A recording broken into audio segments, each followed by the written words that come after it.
Bismillahirrahmanirrahim. Assalamualaikum warahmatullahi wabarakatuh. Perkenalkan, nama saya Andi Muhammad Zulfadli SOS MSI, NIDN 0914028702. Saat ini saya adalah dosen di Universitas Laki Dende pada Fakultas Ilmu Administrasi Program Studi Administrasi Publik. Perkenalkan, pada kesempatan kali ini saya menjelaskan bagaimana pelaksanaan delivery interaction assessment dalam mata kuliah Sistem Politik Indonesia. Mata kuliah ini adalah mata kuliah pada program studi administrasi publik dengan kode mata kuliah MKP 502, rumpun mata kuliah wajib. Beban SKS untuk mata kuliah ini adalah 3 SKS pada semester 2 dengan total pertemuan 16 kali. Adapun capaian pembelajaran mata kuliah, yang pertama, mahasiswa mampu memahami metode perkuliahan dengan baik dan benar. Yang kedua, mahasiswa mampu menjelaskan pengertian analisis sistem dan konsep dasar sistem politik. Yang terakhir, mahasiswa mampu mengklasifikasikan dan menjelaskan proses input-output dalam konteks kebijakan dan penyelenggaraan negara. Deskripsi singkat mata kuliah. Mata kuliah ini mengantarkan mahasiswa untuk memahami sistem politik yang pernah dan sedang berlaku di Indonesia. Dalam kuliah ini, mahasiswa terlebih dahulu dikenalkan pada pendekatan analisis sistem politik. Setelah itu, mahasiswa dikenalkan kepada fungsi-fungsi yang terdapat dalam struktur sistem politik. Sedangkan fungsi input-output merupakan fokus bahasan dalam kuliah ini, antara lain kelompok kepentingan, kelompok penekan, partai politik, badan eksekutif, badan legislatif, badan yudikatif, birokrasi, dan partisipasi masyarakat dalam sistem politik. Selain itu, juga dibahas sistem politik yang pernah dan sedang berlangsung atau berlaku di Indonesia, mulai dari sistem politik pada zaman parlementer, demokrasi terpimpin, sampai pada demokrasi Pancasila.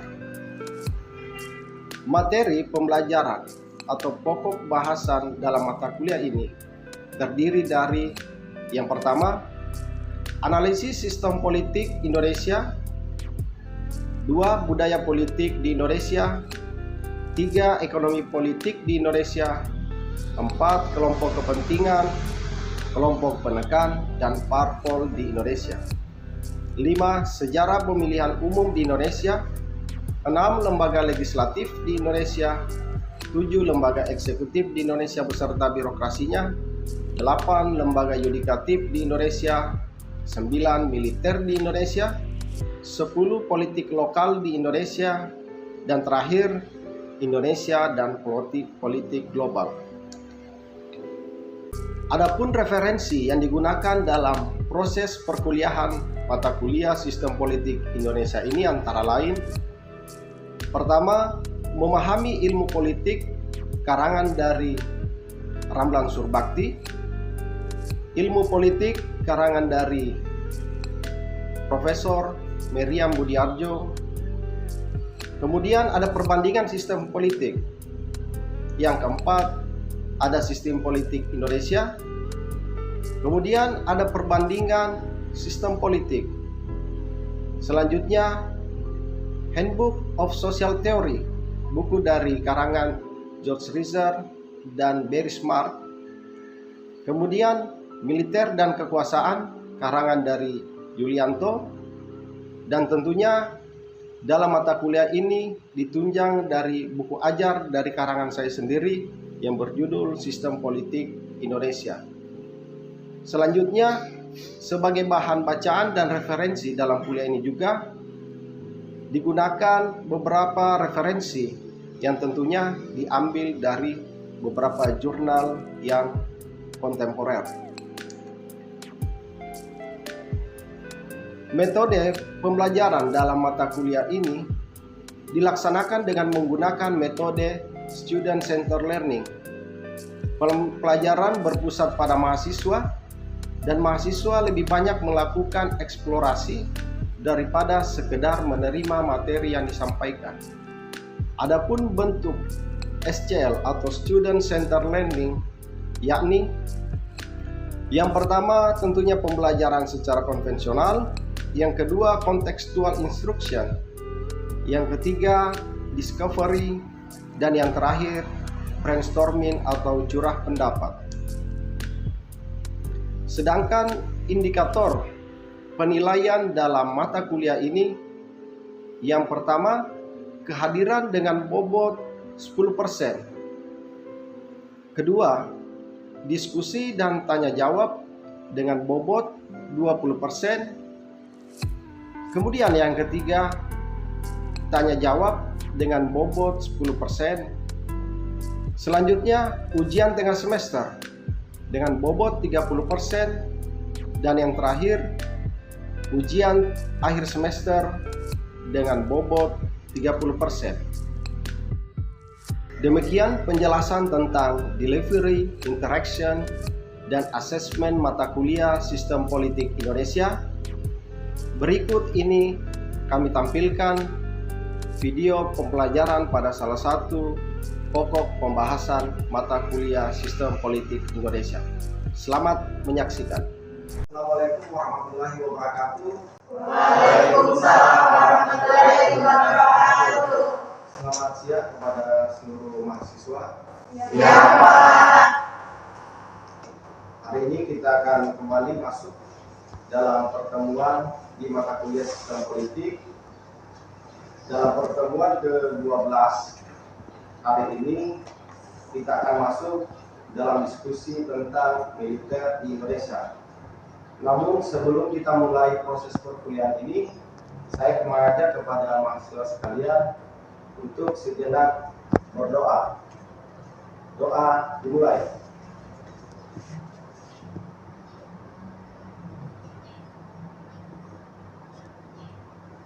Selesai. Sebagai pengantar dalam mata kuliah hari ini di pembahasan tentang militer di Indonesia, terlebih dahulu saya ingin coba mengetahui pemahaman mahasiswa terkait materi di minggu sebelumnya. Bila ada, silakan kepada mahasiswa mengajukan tangan dan menyampaikan pandangannya tentang materi kita, khususnya judul tentang yudikatif di Indonesia. Saya, Pak. Silakan. Seperti yang kita ketahui bahwasanya ada 3 cabang kekuasaan yang berada di Indonesia. Yang pertama adanya lembaga yudikatif, lembaga eksekutif, lembaga legislatif, dan yang terakhir lembaga yudikatif. Ya. Secara umum, lembaga yudikatif adalah sebuah lembaga yang dimana mengawal jalannya perundang-undangan, dan perlu kita ketahui bahwasanya lembaga yudikatif juga didasari bahwa peraturan dan ketentuan hukum-hukum lainnya seperti mengawalnya Mahkamah Agung, Mahkamah Konstitusi, dan Komisi Yudisial. Dalam Kamus Besar Bahasa Indonesia, bahwasanya lembaga yudikatif adalah hal yang berhubungan dengan fungsi dan pelaksanaan lembaga peradilan. Dengan kata lain, yudikatif adalah berhubungan dengan badan yang mengadili. Mungkin itu saja pendapat dari saya, Pak. Oke, terima kasih kepada Abi yang telah menguraikan dan kita dengarkan secara seksama tentang cabang atau pemisahan kekuasaan terkait khususnya materi sebelumnya tentang lembaga yudikatif di Indonesia. Saya rasa itu sebagai bahan evaluasi saya sebagai pengampu mata kuliah ini terkait pemahaman mahasiswa tentang materi yang telah diulas, dan saya rasa cukup. Maka selanjutnya dalam pertemuan ke-12 ini, seperti yang Anda saksikan dalam slide PowerPoint materi kuliah tentang militer di Indonesia. Sebelum lebih jauh kita membahas tentang militer di Indonesia, maka secara konseptual atau bagaimana kita pahami tentang apa militer atau ruang lingkup konsep yang melekat dalam militer itu sendiri.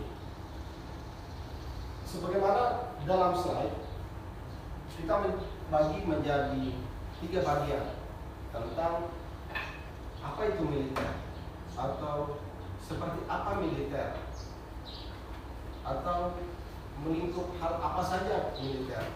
Dan tentunya sebentar kita akan mengulas tentang bagaimana militer di Indonesia, bagaimana sepak terjangnya dalam sistem politik di Indonesia. Militer pada dasarnya kelompok yang memiliki wewenang menggunakan senjata dan merupakan organisasi kekerasan fisik.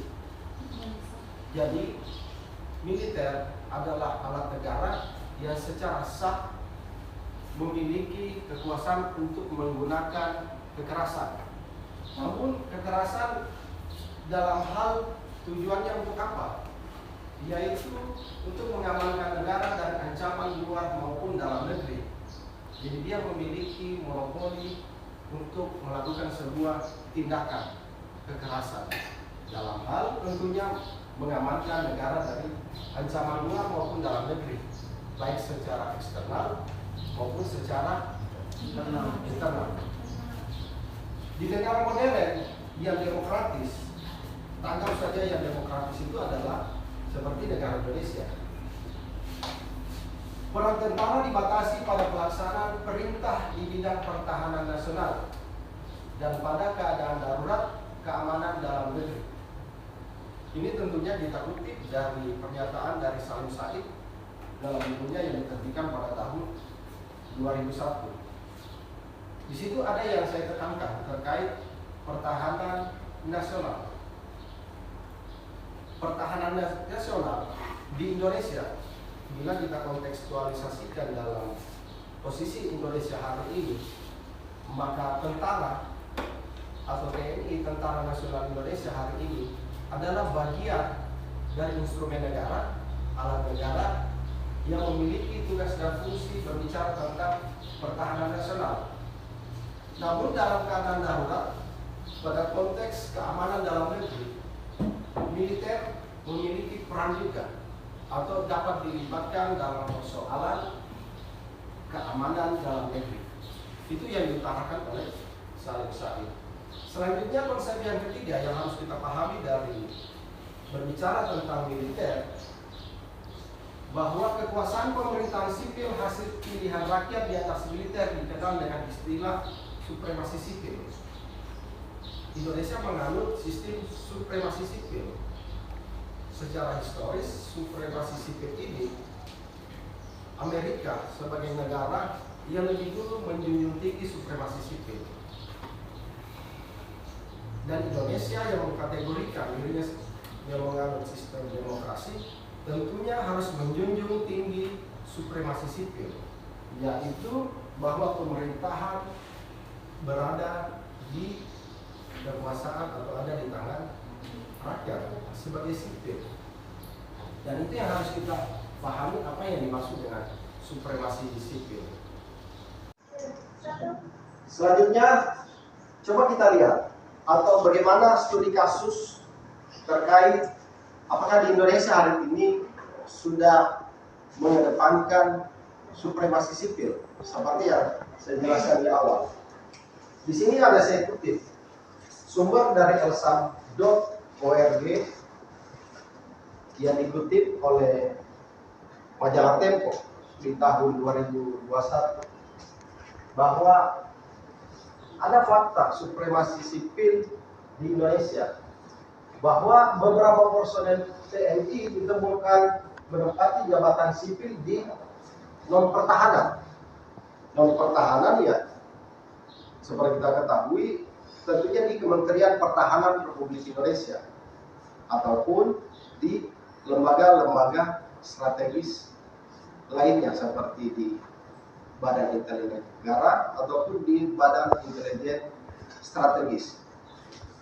Namun yang menjadi persoalan, beberapa TNI aktif ditemukan menempati jabatan sipil seperti di Kementerian ESDM, Kementerian Pariwisata dan Ekonomi Kreatif, hingga di BUMN.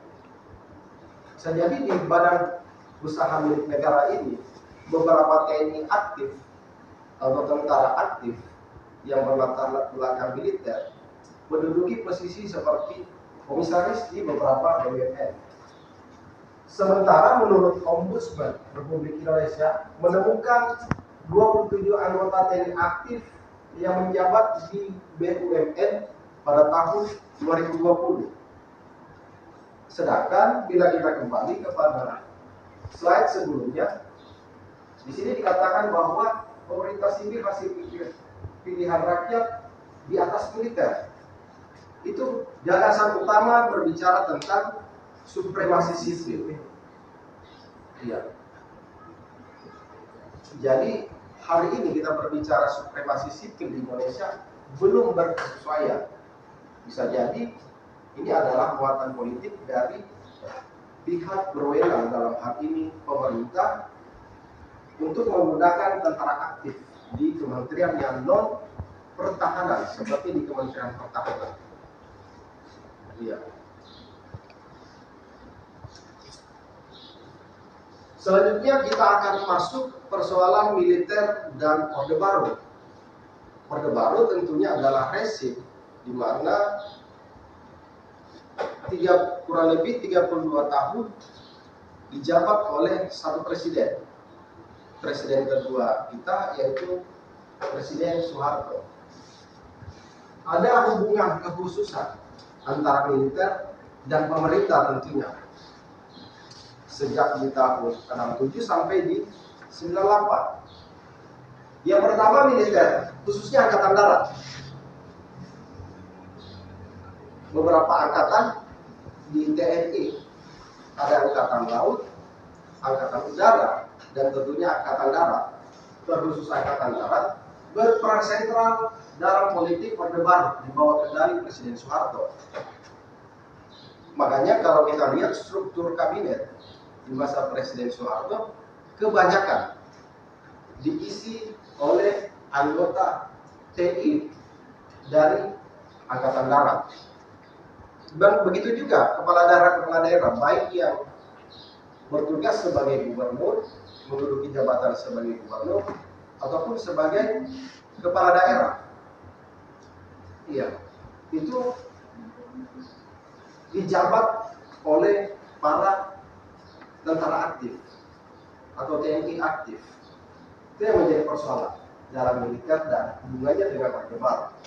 Selanjutnya poin kedua, militer merupakan instrumen utama untuk mendukung dan mempertahankan kekuasaan dengan dalil menjaga stabilitas politik demi pembangunan ekonomi yang praktis dilakukan dengan melumpuhkan semua kekuatan politik yang berpotensi mengancam.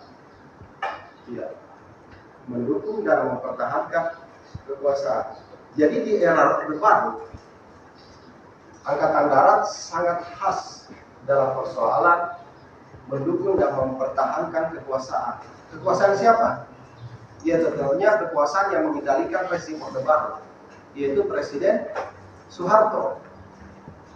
Ya. Kalau hari ini kita yang hidup dalam zaman reformasi atau pasca 98, tentunya Anda bisa mengkritik, menyatakan pendapat.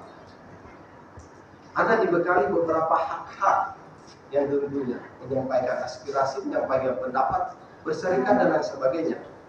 Tetapi dalam Orde Baru kita tidak bisa melakukan hal seperti itu. Ya, apalagi dalam sejarah Indonesia, dalam sejarah Orde Baru, kita pernah kembali kepada asas tunggal, yaitu asas tunggal Pancasila. Jadi semua organisasi-organisasi kemasyarakatan, ormas dan lain sebagainya, dia harus berasaskan Pancasila. Kalau Anda mungkin berbasis ormas keagamaan, kita ambil contoh negara Islam, Anda tidak boleh berasaskan asas Islam dalam anggaran dasar dan anggaran rumah tangga organisasi Anda, harus berasaskan yaitu asas Pancasila. Jadi itu hubungan antara militer dan Orde Baru. Sampai di sini ada yang ingin mempertanyakan terkait ulasan kita? Saya Pak, Ya, silakan. apa hubungan militer dan politik? Hubungan militer dan politik. Oke, sebentar saya kasih lagi kesempatan pertanyaan. Saya Pak, Ya, silakan. apa tujuan dari relasi militer dalam politik? Oke, tadi Lisa sudah mempertanyakan terkait bagaimana hubungan politik dan militer.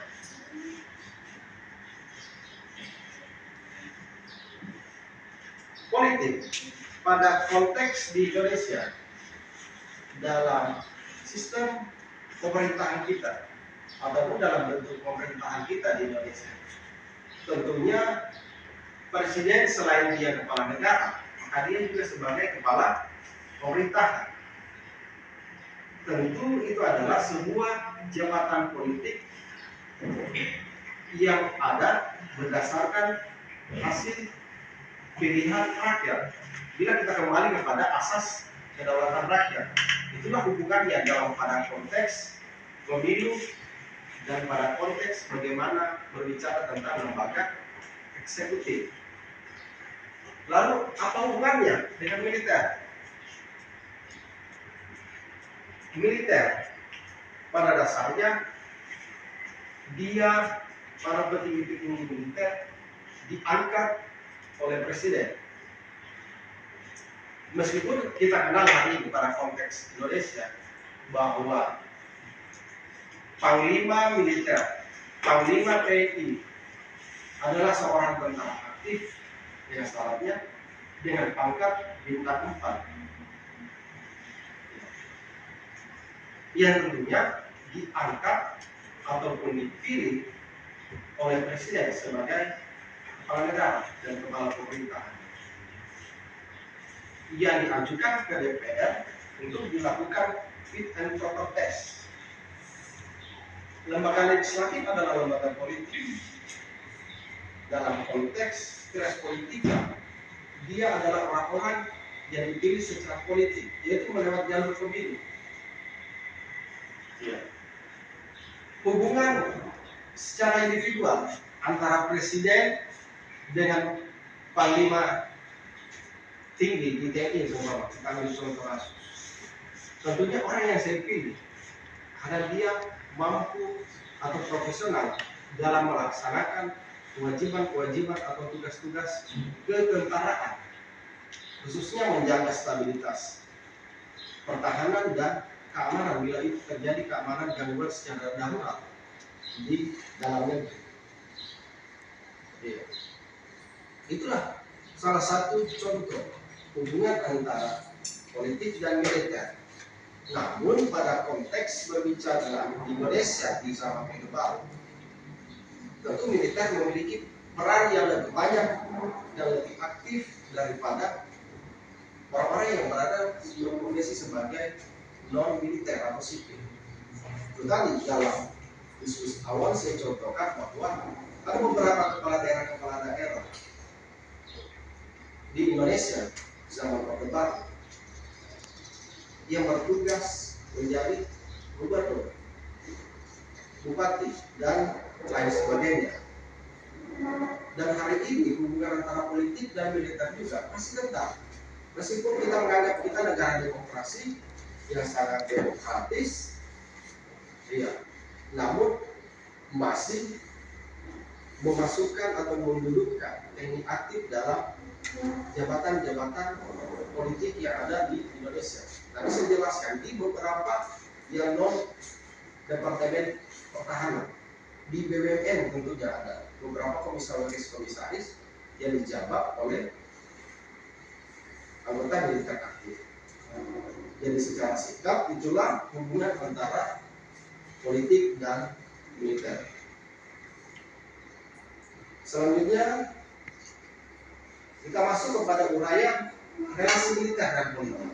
Nah ini dia, secara spesifik kita melihat hubungannya. Relasi adalah hubungan. Menghubungkan siapa? Ya tentunya dari kelompok militer dan politik.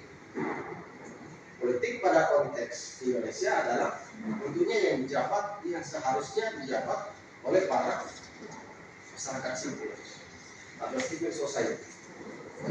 Kita lihat relasi yang pertama. Sistem politik demokrasi senantiasa mengajarkan doktrin supremasi sipil. Ada doktrin yang dimasukkan dan diinternalisasi oleh kita. Lalu itu yang tercerminkan oleh perbuatan kita. Itulah doktrin. Politisi sipil harus mengendalikan militer. Karena kita berbicara militer di Indonesia, Joko Widodo sebagai presiden Indonesia, dia dari kalangan sipil. Namun ketika dia jadi presiden, maka dia harus bisa mengendalikan militer. Politisi sipil, orang-orang sipil yang berpolitik harus mengendalikan militer sebagai bagian birokrasi yang profesional. Makanya saya tidak akan mengangkat seseorang bila saya tidak bisa menjamin bahwa orang itu profesional, bila bisa melaksanakan tugas dan tanggung jawab. Poin kedua, ketidakefektifan pemerintahan sipil oleh terlalu banyak pertikaian politik dan instabilitas. Ketidakaktifan pemerintahan sipil, tegas bawahi, dan pertikaian politik dan instabilitas. Terutama negara demokrasi baru. Ya. Tajaran menggoda militer untuk mengambil alih kekuasaan politik termasuk melalui kudeta. Baik mahasiswa sekalian, sebagai kesimpulan dan penutup dalam perkuliahan tentang topik militer di Indonesia, ada satu hal yang harus kita ingat bahwa dalam sistem pemerintahan di sebuah negara, khususnya di Indonesia, maka kita harus menjunjung tinggi adanya supremasi sipil. Bahwa kita harus mengawal dan memastikan bahwa jalannya pemerintahan ini diduduki dan dijalankan oleh para sipil. Agar apa? Agar pihak militer tidak memiliki alasan yang kuat untuk masuk secara aktif dalam politik di Indonesia hari ini. Dan sebagai penutup, sebagai bahan evaluasi dalam materi militer di Indonesia ini, maka saya akan memberikan tugas kepada mahasiswa sekalian seperti apa yang saya telah jelaskan dengan memberikan contoh kasus. Silakan Anda buat makalah dengan topik makalah TNI dalam pemilihan kepala desa di Indonesia. Sekian apa yang bisa saya sampaikan dalam pertemuan ke-12 hari ini. Lebih dan kurangnya mohon dimaafkan. Saya beri ucapan billahi taufiq wal hidayah. Wassalamualaikum warahmatullahi wabarakatuh.